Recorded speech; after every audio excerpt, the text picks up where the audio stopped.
Hello, hello, hello, and welcome back to the Fire Red Randomizer Nuzlocke. Last time, what did we do last time? We took on Erica. We beat Erica. The episode ran pretty long. Actually kind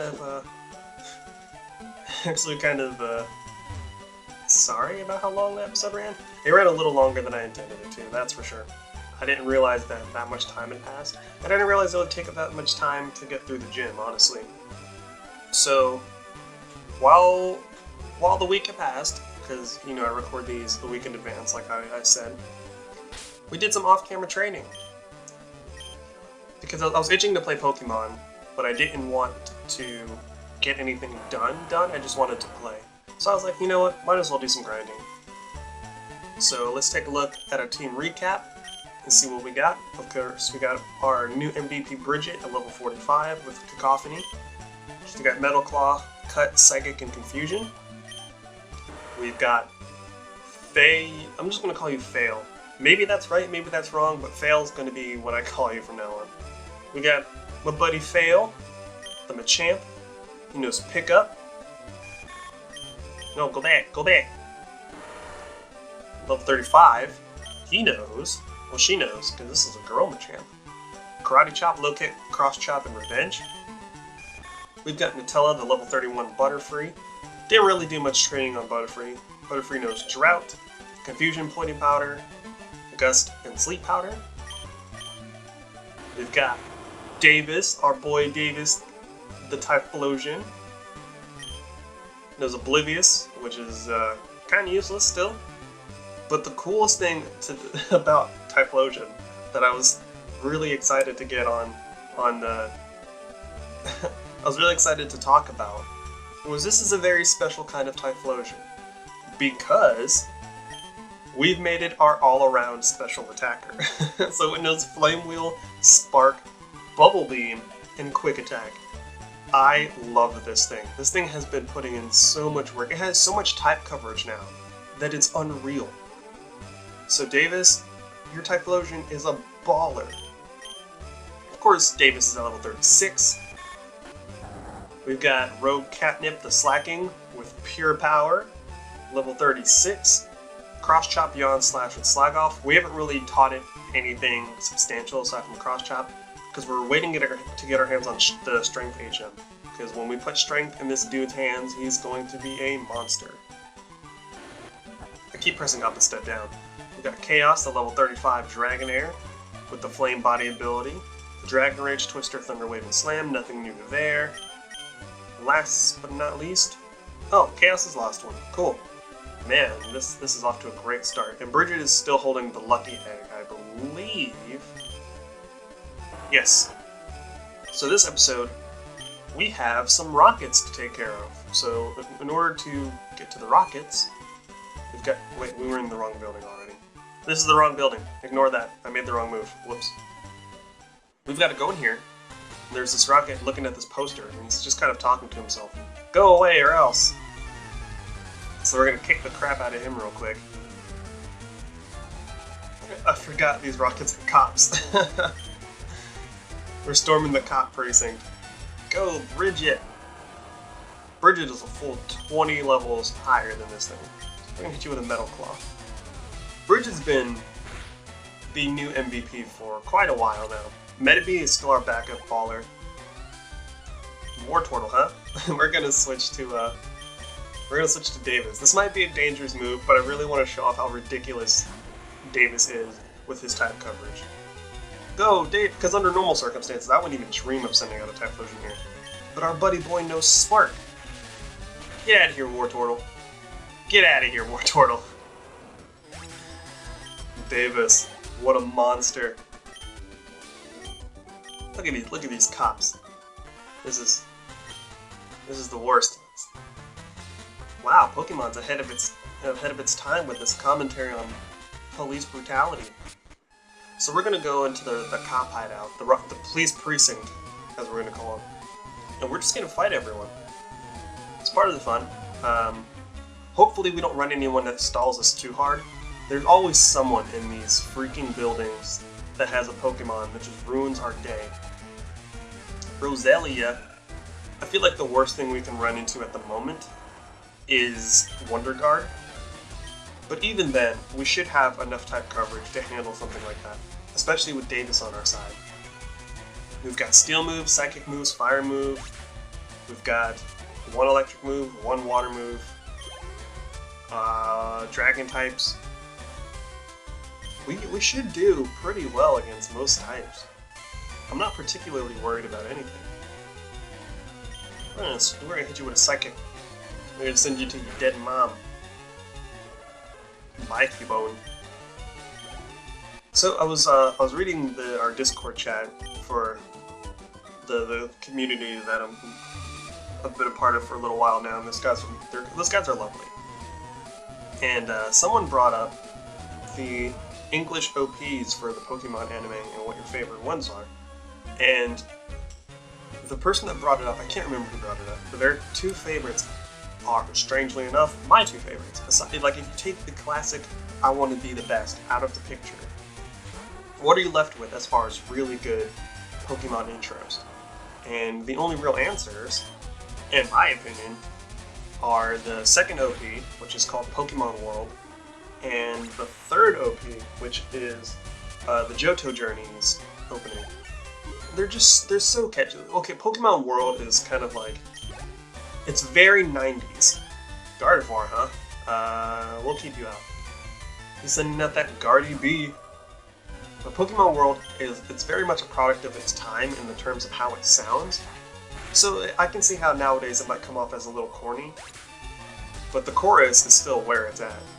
Like I challenge you to find a theme song with a chorus like that you just don't bob your head to or low-key sing along to. But Johto Journeys, the third OP, I believe it's the third. It's the first Johto opening. That one is like a legitimate bop. Silkscar, huh? What does Silkscar do again? I guess we're gonna find out. But yeah, it's a legitimate bop. Boost power, normal type attacks. Don't really need that right now, I don't think. No, we gotta go down. I was thinking this was the other building that we have to go to in Saffron. Hey, it's our little dizzy floor puzzle. This one, honestly, these two buildings, this rocket hideout, and then when you have to go through the one place to get to Giovanni and fight to free that guy, the place where you get the static lappers. I can't remember what it's called. These are two of my favorite places to do a bunch of random trainer battles. I don't know why. I just really like these places. More than caves, that's for sure. We all know how I feel about caves. So, you got water Pokemon galore, huh? You probably know better water attacks, so I don't really want to send out Typhlosion. Even though Typhlosion outclasses you in terms of level and speed, so... But see, Metagross didn't even put this thing in the dirt. And that's surprising, because we're a smooth 26 levels higher than it. So on a different note, similar Pokemon note, but not about myself, I was watching, I guess it was like a montage or compilation video of one of Kevin the Giraffe's streams for Pokemon. I believe it was Pokemon Emerald? No, Soul Silver. Emerald was Nathan Reckham. I've been watching a lot of people's Nuzlocke runs, so like, they're all kind of running together in my head at the moment. But he was playing Soul Silver, and his commentary is so goofy, because I'm pretty sure he streams on Twitch. And, you know, Twitch kind of operates by a different set of rules than YouTube, where you can be a little bit more explicit with your language, I guess you could say. So he has more room to be funnier in a more crude way. You know, the kind of way that most people on YouTube don't have the benefit of doing without having Patreons or a ton of subscribers. But he said something that cracked me the hell up for no real reason. Oh, geez, a Metagross, huh? So we're gonna put Davis to work now. But he was like, oh, I pressed the wrong button. You heard me press the wrong button. It's something about the way he said it. I was laughing so hard. You know, check out everybody that I mentioned. You know, Kevin the Giraffe, Nathan Reckham, the Davis Wynn, Big. All these guys are great, and I'm sure you'll see them in the comments of the videos that I post. At the very least, you'll see them in the Pokemon videos from time to time. They're all great guys. If you like being part of a community, or if you're a new PokeTuber, talk to these guys. They're cool. Green Shard. I don't know what any of these shards or flutes do. An antidote, always good to have. So I'm shifting gears. I'm just shifting gears like a madman today. I'm a big fan of DC. I wonder if Davis can learn this. If he can, I'm going to lose my mind. Because that would be absurd. 95, oh, only 5 PP though. He can't learn, why can you learn this though? That makes no sense to me. Why was Davis able to learn Spark, but he can't learn Thunderbolt? That makes no sense. So we're gonna go after that Pokeball. So anywho, I'm a big fan of DC, as anyone can tell you. I'm also a fan of Marvel. Like, don't get it twisted. I'm not like a DC apologist fanboy or anything. I just appreciate DC. I like DC comics more than I like Marvel comics, but that's not to say that Marvel comics is garbage or anything. I love them both. I just love DC a little more because they have Batman, and you can't really argue with Batman. But anyway, I was watching the this year's the CW DC crossover, which was Elseworlds, and I didn't think they could top Crisis on Earth X, the crossover they did last year, but I was pleasantly surprised. Pleasantly. Did I say presently or pleasantly? I almost said presently again. I was pleasantly surprised. Because, first and foremost, Elseworlds was really funny. I got a lot of laughs out of that stupid crossover. It was interesting to see the characters be put in such strange positions, and there were little snippets of hints of what next year's crossover is going to be, and it was sprinkled masterfully throughout the. I should have switched to Davis just to give him some experience. It was switched. It wasn't switched. It was sprinkled masterfully through the entire crossover, right? And the whole time, I'm like, is it taking us here? Are we going there? Is that where this is going? And for anyone that, I have no idea what Pokemon's coming out. For anyone that hasn't seen the crossover but plans to watch it, I don't really want to spoil it. I don't want to spoil what next year's crossover is going to be, because they straight up say it at the end of the crossover. But Lord knows, when I saw that freaking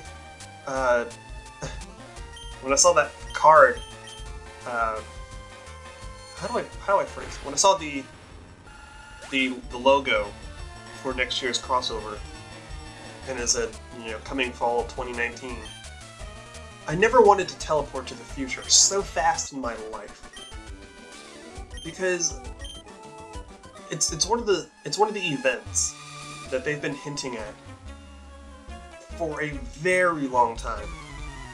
Like, if you know anything about DC Comics and a lot of the big crossover events that have happened in DC Comics, what I'm about to say isn't much of a spoiler, but it is a hint.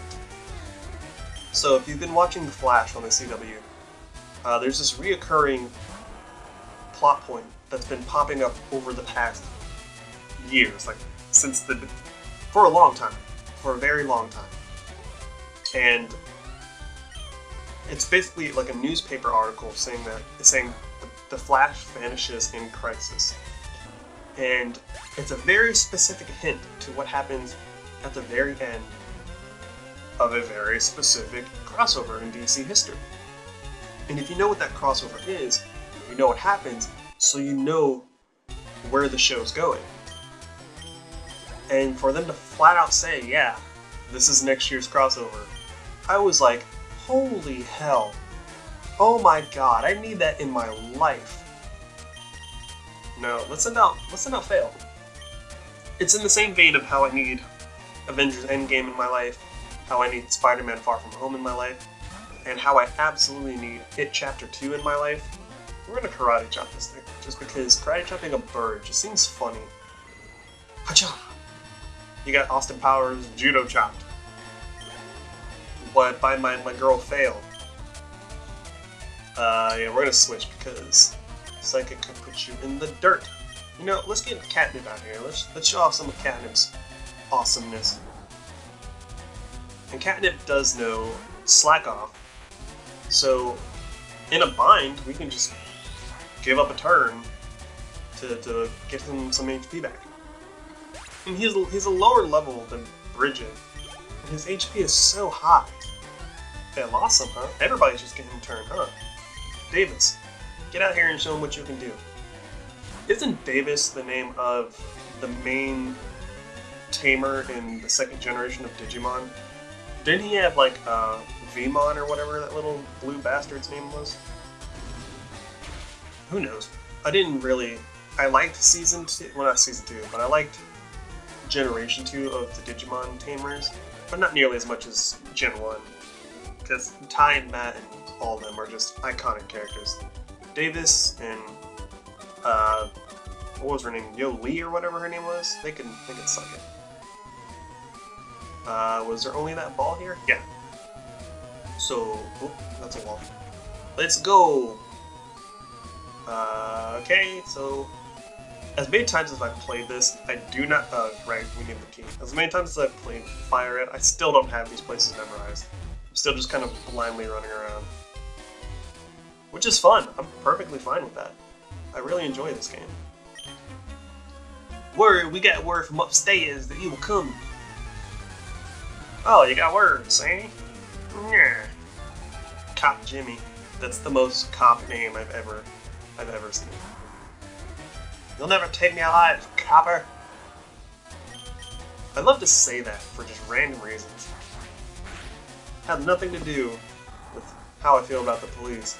I just like that phrase. Something about it is so goofy. Jimmy is about to use Bulbasaur. Yeah, we're gonna send Davis out to murder this thing. Davis, do me a thing. Do me a thing. I'm just gonna say that instead of do me a favor. Do me a thing. Light this Bulbasaur up like the 4th of July, boy. You got it, boss. I don't know why I gave Davis that voice when I know what he sounds like. There you go, boss. Thank you, Davis. You're welcome, boss. Get that experience. Get that paper. Get that paper, boy. Alrighty. So we didn't get much done in this episode, and I kind of rambled for a while. How good is Powder Snow? I ask a lot of questions for someone that refuses to open up Google. Blast the foe with a snowy gust. May cause freezing.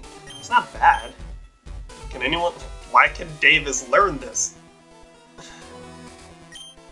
Is this better or worse than Bubble Beam? Is it better or worse? It's worse. But it's on par with Quick Attack. So we're gonna get rid of Quick Attack. You know why? Because Davis is our all-around special attacker. What a beast! I'm so proud of this Typhlosion. I really am. I'm gonna regret that if I come across an ice Pokemon that needs ice moves. But whatever. Can't stop me now. Anywho, we're gonna go ahead and call it there for this episode. We're gonna leave everyone where they are. We'll call this episode where it's at. I've been a rambling mess today. I hope you guys didn't mind. As always, I've been Saturn. You guys have been awesome. And I'll see you in the next episode of the Fire Red Nuzlocke, where hopefully my brain will be much less scrambled. Later.